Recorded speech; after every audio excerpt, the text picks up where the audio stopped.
welcome to Need for Speed, where I'll tell you 27 facts about the Mazda Miata while driving it.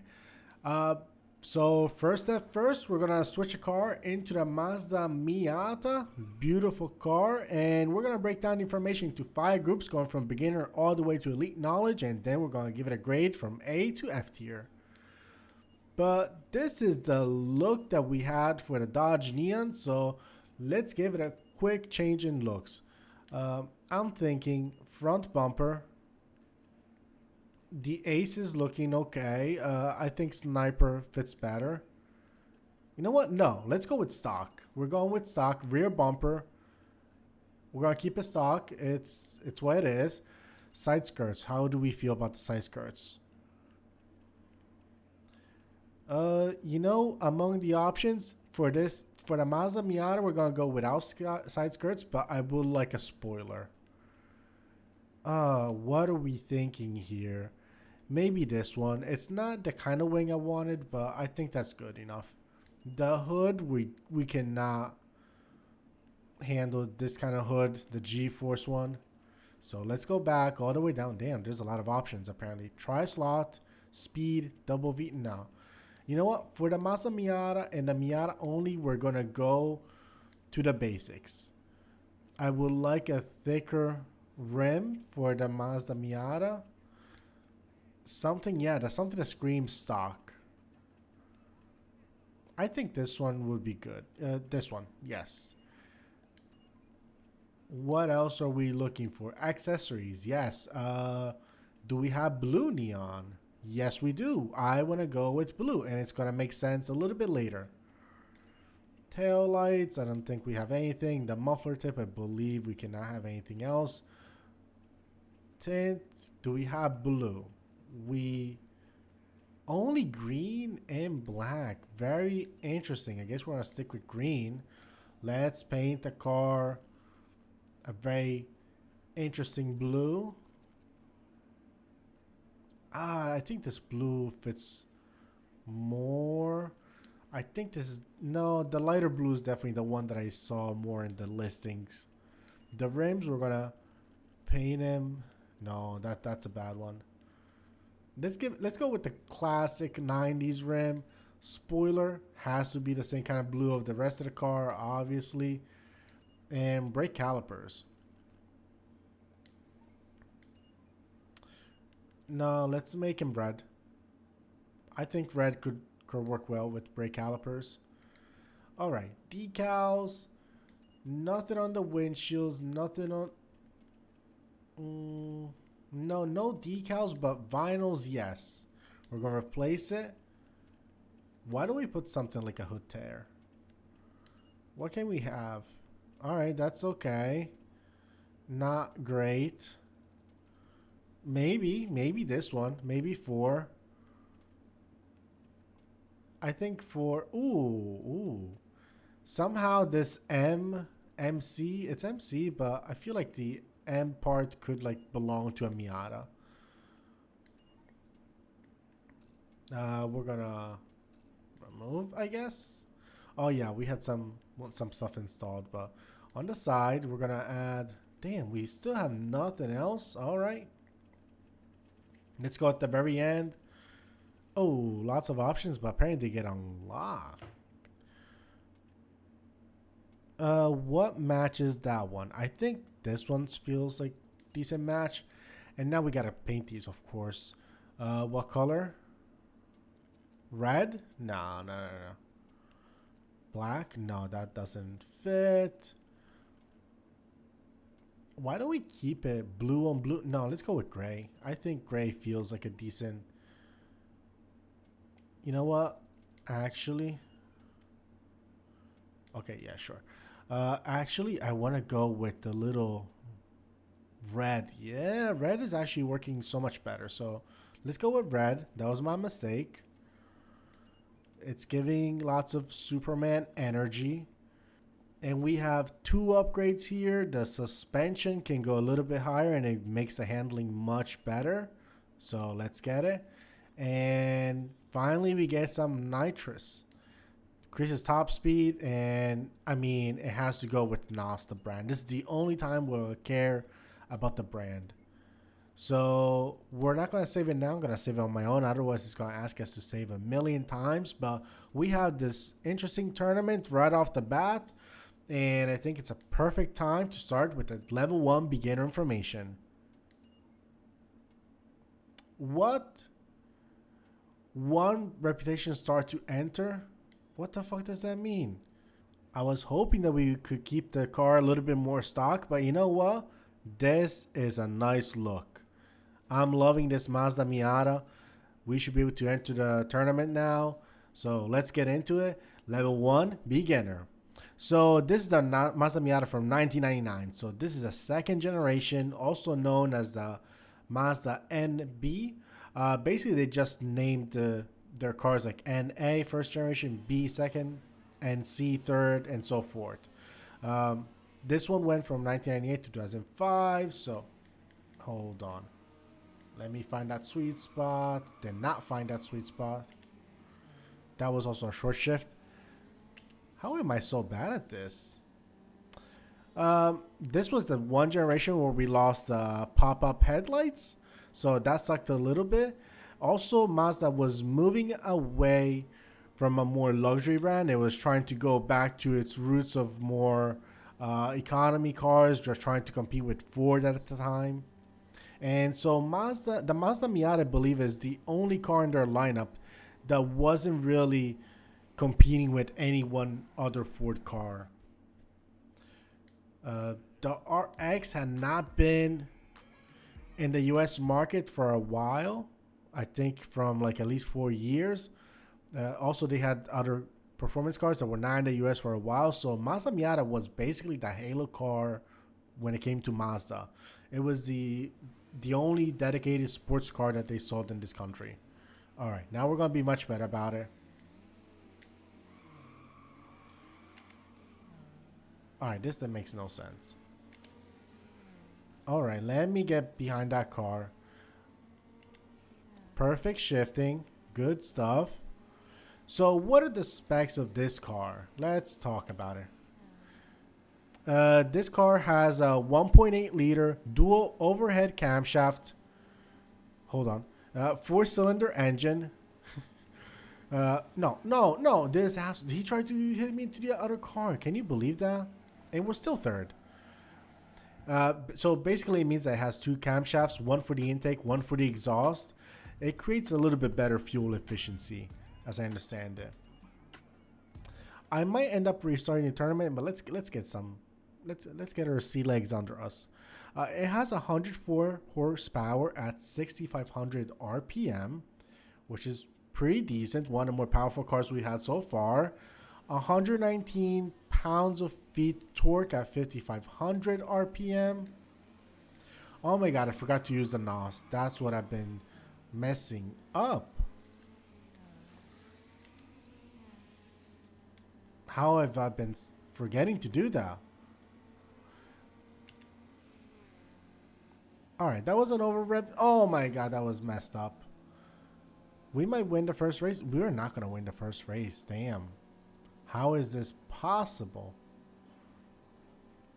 You know what? I think there's going to be a train coming. Damn, he surpassed the train, but we were able to jump on above it. Oh, well. This is going to be a tough tournament for us because this car has some struggles that we're going to learn a little bit soon. So, let's see what the next race is like.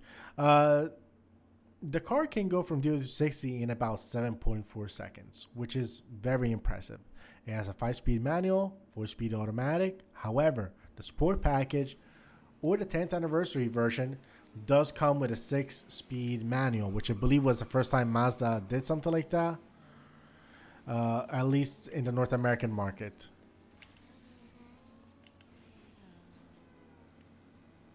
All right, so the NOS does help, right? We're doing decently. Let me go there. I want to go up here. This should be free. And this is it. We don't have a 6th gear. Or maybe if we do, we haven't hit it. Oh, that guy tried to kill me. Look at this. Oh, yeah, we do have a 6th gear. Nice. I just saw it. And it has a top speed of 127 to 130 miles per hour. Look at us. How far did we get? We got 20th place, second place at the end. So not bad for a tournament where we started horribly. So let's start over again. And that speed translates to about 205 to 210 kilometers per hour, give or take. So pretty decent car, much better than the average car we've seen so far. All right, let's keep our eye on the speed. And this is where I introduce. We introduced the NOS. We are out of NOS, but second place is good. This car in front of us tends to crash a little bit. So I think we can take advantage of it. I don't think we're going to get enough slipstream to really do anything, but we're getting a nice first place. All right, decent stuff. Anyway, time to move on to level 2 novice.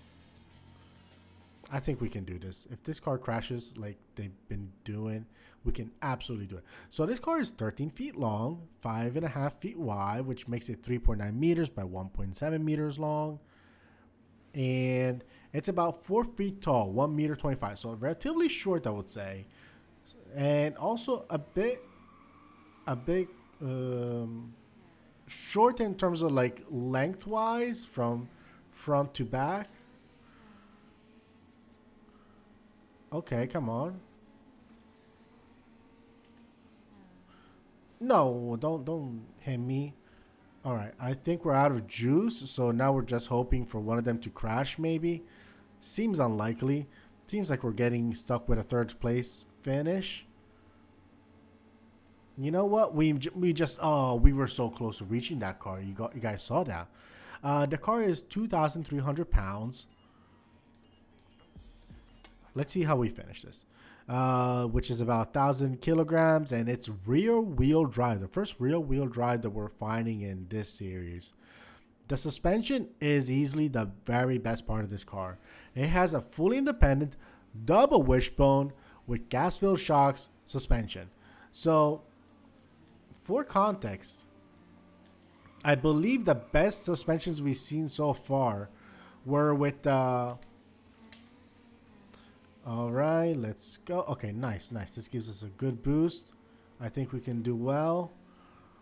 The best suspension we've seen so far was with the Honda Civic SE, which had a wishbone only for the front suspension.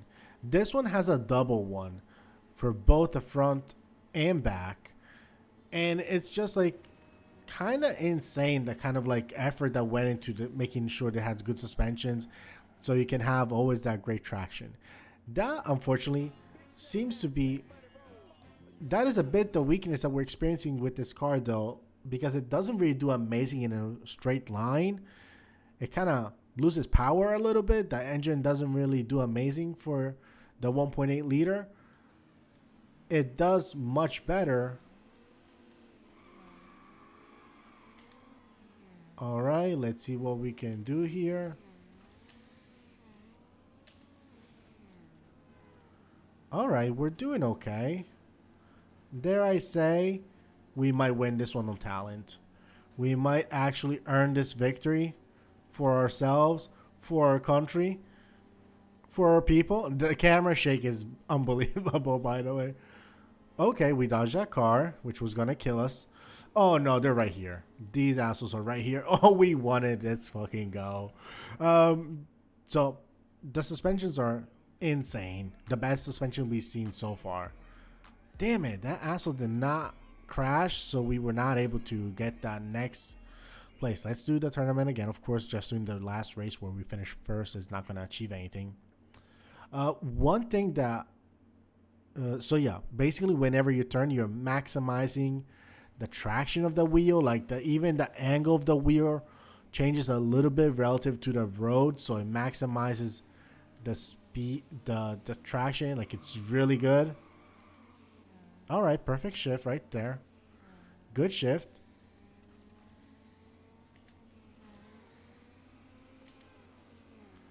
Hold on.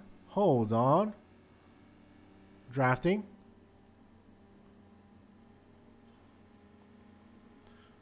Come on, draft, draft, draft. No, we don't have it. We just don't have it. The draft is not strong enough. The draft was not strong enough for us, but we got second instead of typical third, I think. So, not the worst.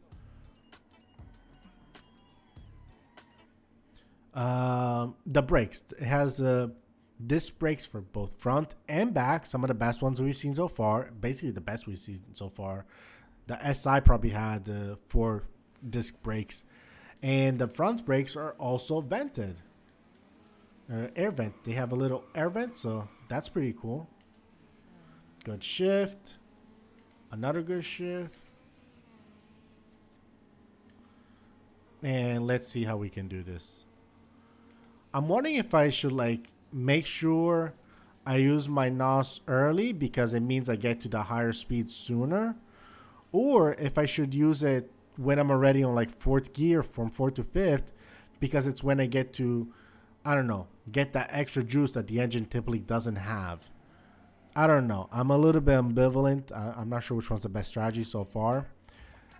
So the brakes are also amazing. This car is meant to turn essentially.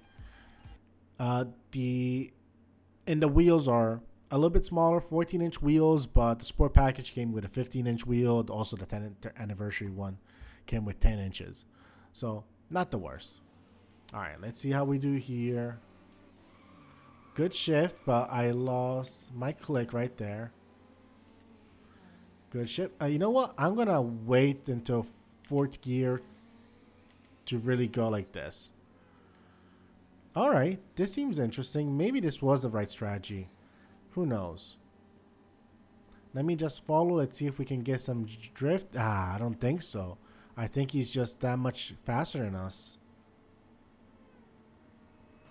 So yeah, this car is going to destroy us. We might have to change something for this car, or I'll have to do it off camera and just try again until I can because, yeah, look at that. They basically won. I think I'm going to restart retirement and just bring you back when I have a victory because this is unbelievable. We're getting torn apart. I'm going to bring you for the last race because we got very lucky. First of all, we did decently in the first two races. That's fair. We're doing well enough that we finished first. Partially on merit, I would say. And we also got very unlucky that the Impreza that was tearing us apart ended up crashing, I believe, in at least two different races. Well, maybe just one. But still, like, look, okay. The Impreza is not the only one who crashed and lost, but I believe we are guaranteed victory, even if we're not going to finish this race, which is fine. It's fine. We had enough racing in a straight line for a while. We won it. Yeah, we lost points. That doesn't matter. Wait. Hold on. Didn't we win? We gotta restart the race? No, we can continue, right? Oh, we gotta restart the race because we crashed? That is so weird. Because I believe the leaderboard at the end was like totally fine and we were in first place. Very odd. I mean, I also tested it out. Apparently, you tend to, well, at least based on my look at the situation, we tend to get the best performance when we shift right after third gear. Right after third gear, we boost it as much as we can, so we get a good fourth gear. Okay, this is part of the reason why we won because that guy who's actually faster tends to hit other cars. So we won. That's good. I believe now we won by way more points, but still win for us. All right. The car's featured in Auto Press, and we got lots more money. We got a drag track, Main Street drag track. All right. Collective reward. Finally, let's get out. No need to save for now. I'll save at the end.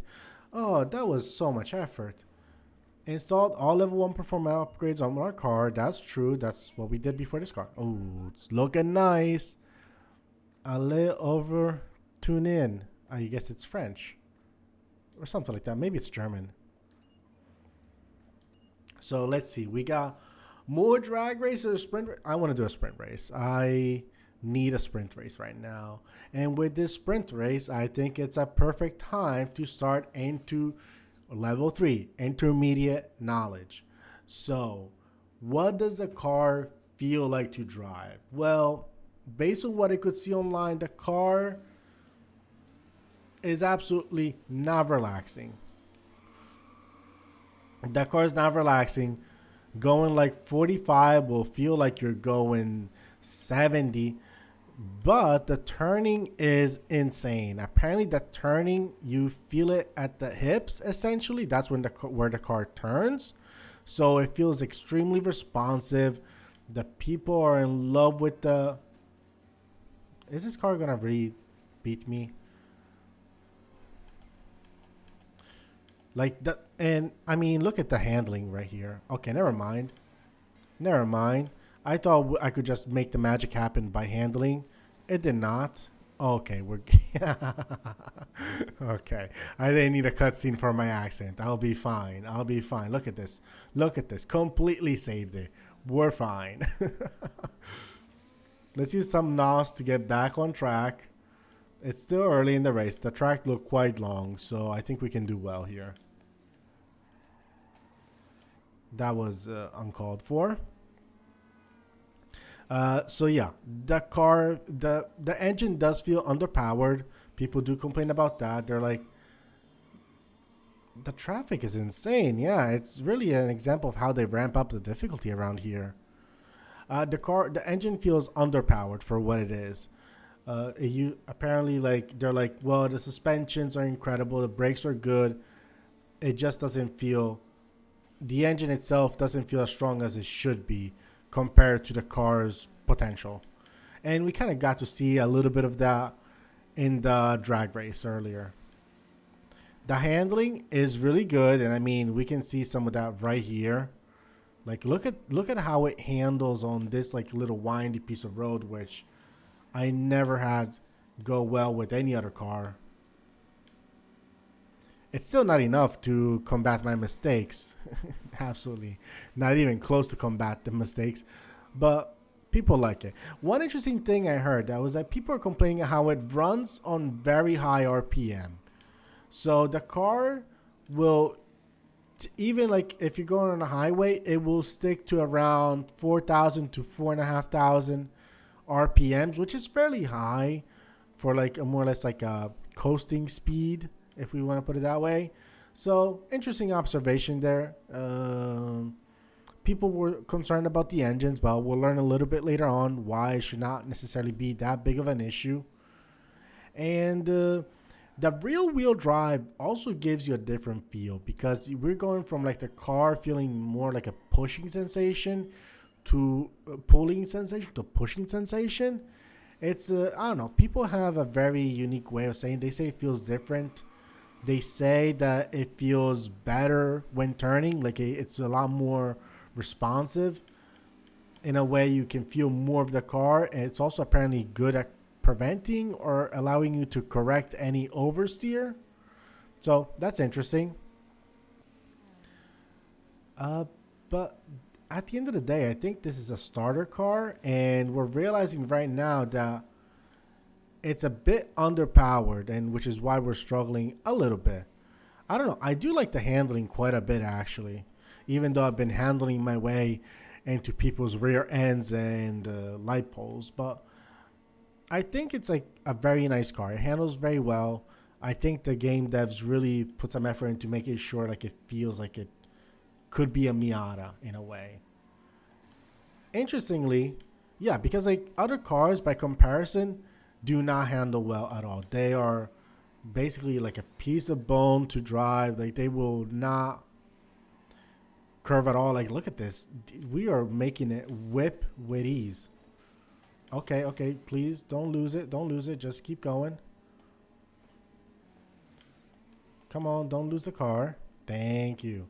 We still have the NOS to use in the final straightaway to make sure we, I don't know, we hopefully keep the win. I'm not sure because we can bin it 20 places between now and the end. Hopefully we can. All right, aggressive on the turn, but we made it work. I think we can put a lot of speed right there. And we're going to go with the Y turn because that allows us to keep more speed. Okay, this worked out. This is working well. I think I can almost use my NOS. I want to use... Let's use it. Let's use it. Now it's avoid the pillars at the very end. Not that hard, but we did it. We fucking did it. Oh. So basically people describe this as being like, if you're on a budget and want a sports car and want to know what it feels like, this is it. Oh, we unlocked a 2003 Super Impreza 2.5 RS. Nice, I guess. We're ranked 10 in sprint mode. That's cool. Doing well. So, yeah, this apparently is considered like one of the most budget race cars you can get, basically. It's a sports car. If you do not have money for the Lamborghinis, Ferraris, Vipers, this is what you get, apparently. I don't know. I thought it was interesting. I thought the car is doing a lot of good stuff. Unfortunately, the engine doesn't seem as powerful as you'd like, but engine modifications are apparently popular as well. So, not engine modification, but like different modifications to the cars are popular. So, there's options for you out there. Good shift, and I believe we could potentially find our way to a victory. We're doing well. Just avoid the cars, avoid traffic, don't get unlucky. That's part of the trick. The train's coming, so let's jump the train, and we did it. We did it. Nice. Good win. But people absolutely love this car. So this is what it feels like, I guess. Continue. Let's go. We're ranked 10, I believe, in every single category now, which is kind of cool. Let's check it out. Blueberry, blueberry, blueberry. And, oh, we don't have drift, which sucks. So I don't care, actually. But we're going to eventually be forced to do some drift. You know what? Let me do a knockout. This is fun. So, and with the knockout, let's move on to level 4 advanced. So, the MB generation ran, as we said, for 6 years from 1999 to 2005 in the United States. Worldwide, apparently, it's a little bit wider. It was from 1997 all the way to 2005. So, that's something to... Oh my god, look at those fools slamming themselves into a wall. What the fuck? Come on, man. He just slammed on his brakes for no reason. The original, and there were 290,000 cars sold in the world. I'm so glad I moved around so I avoided hitting the car in front of me. That was a very good call on my part. I would just want to give props to myself on that one. Yeah, the handling is amazing, by the way. I love the handling on this car. I can see why somebody made a challenge to play all the Need for Speed games with the Miata. I think it was the Miata. Might have been a Civic, but I think it was Miata. Alright, let's go to the shortcut. Hope nobody kills us. And we kind of managed just fine. Alright, and so, what did this car cost when it came out? I believe the price was $20,000-ish. And it came out to be a little bit with some performance upgrade packages. It could go between 22 and 24 if you really got some of the upgrade packages.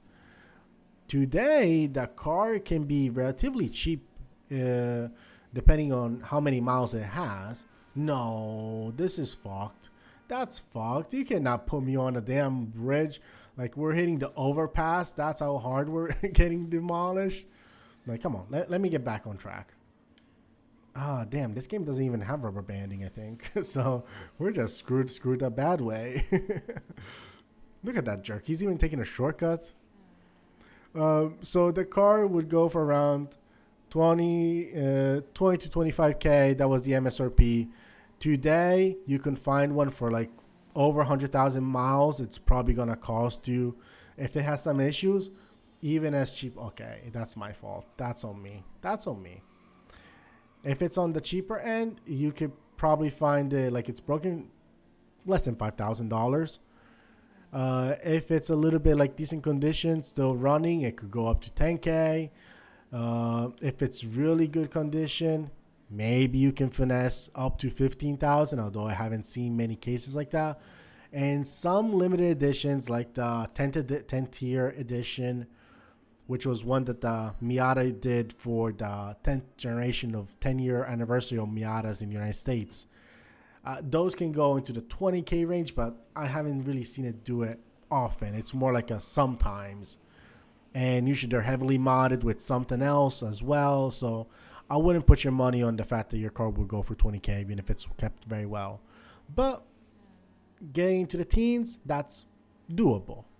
11 has been the number. 6 to 11,000 was the main number I saw in cars and bids.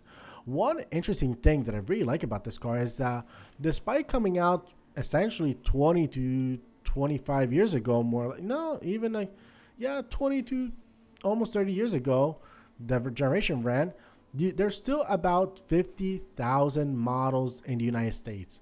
So it is not rare by any stretch of the imagination. People who bought this car loved it and treated it with love.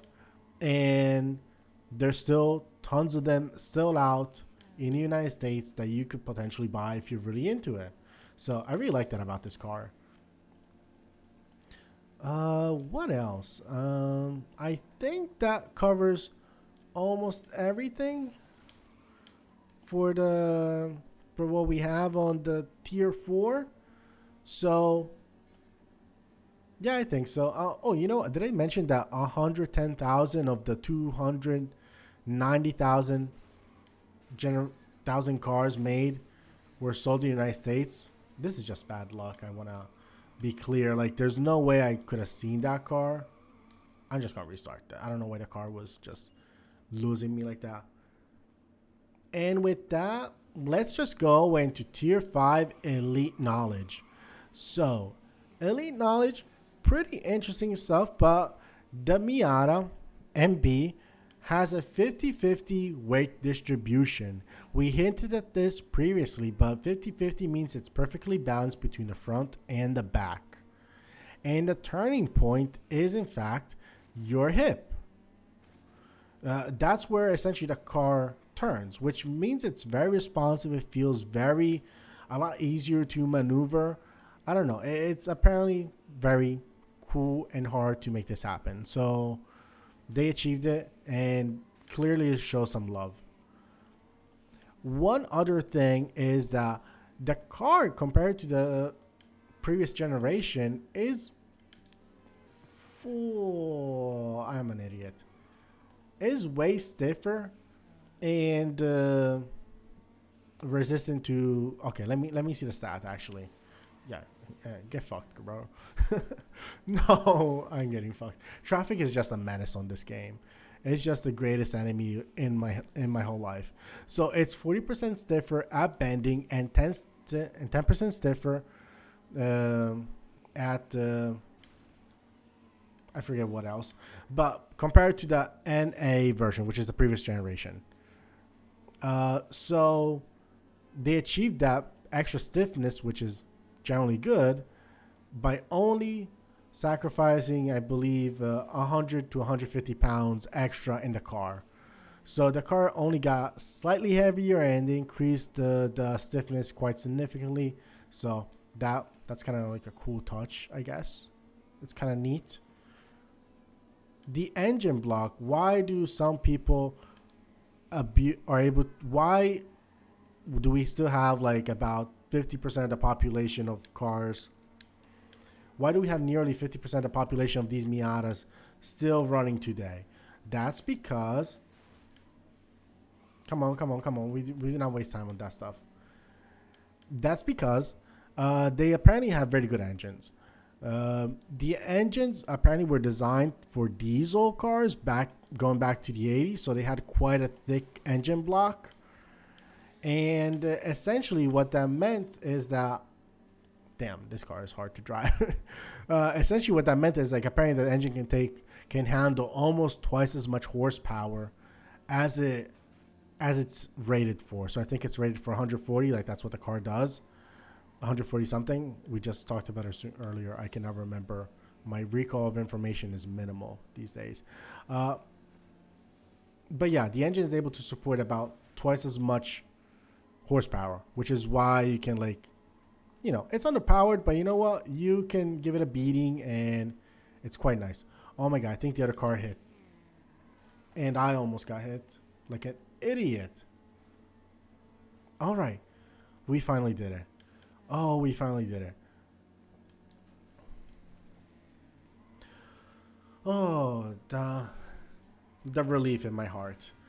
Okay, so the engine can handle twice as much horsepower as the car produces, which is part of the reason why we got a 2004 Nissan Sentra SCR Spec V. That's gotta be a beast. Um, and lastly, a cool fact while we do this sprint is that the 10th edition, which was again for the 10th anniversary edition, came in blue, the same kind of baby blue that we see here. I tried to emulate it, but it doesn't stop there. They went all out for their 10th edition. Hold on, let me check real quick. Okay, perfect. What is that? Is that Big Ben? I don't know. That looks crazy. Also, AutoZone advertisement in damn Need for Speed from 2001. What the fuck is going on? Man, that's crazy. You got AutoZone advertisements. So, what else? Sorry. I'm getting way too excited about things. Yes, the car did not just come in blue. It was not just a blue car. It came with blue floor mats. It came with a resin blue key with a Mazda logo inside. And it also came, I believe, with two Seiko watches, both with like blue, I don't know how you call it, blue screen thing. And like it said Miata in the corner. It was a set of two, one for her, one for him, kind of thing. It was like so over the top. Why do you have to include watches in a purchase of a car? But yeah, they had so much stuff that they went above and beyond for the 10th generation, 10th anniversary edition. It's just amazing to see. I thought that was really cool. Also, hold on. It also has a very interesting steering wheel, I believe. I cannot turn around to look at my notes because it's a little bit hard to tell. I don't remember. It's like something Torino.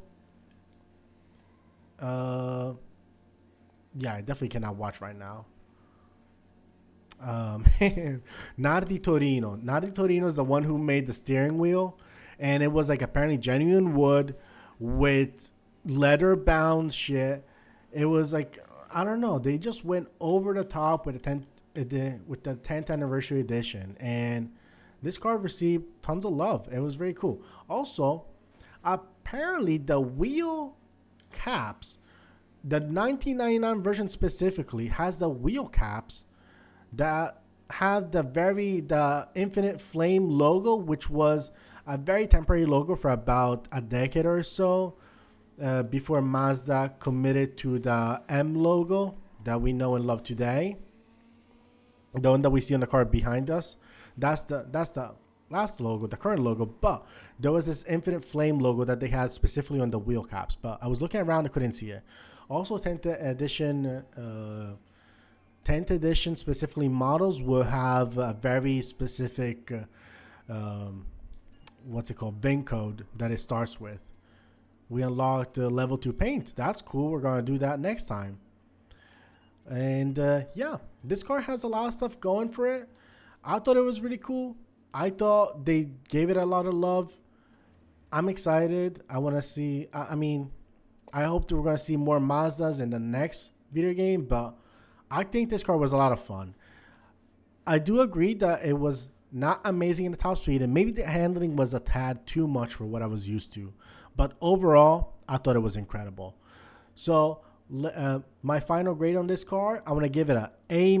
I'm just going to put it below the Civic SI just because the Civic SI has 160 horsepower with only a 1.6 liter engine.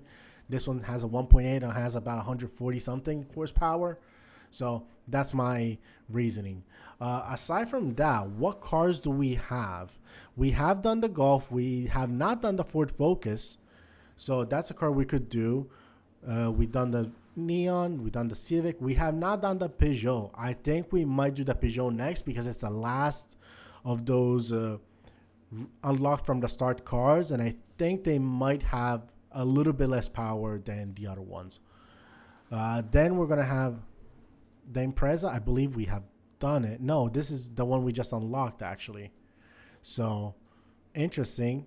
The Lancer we had done. The Hyundai Tiburon GT V6. This will be a beast.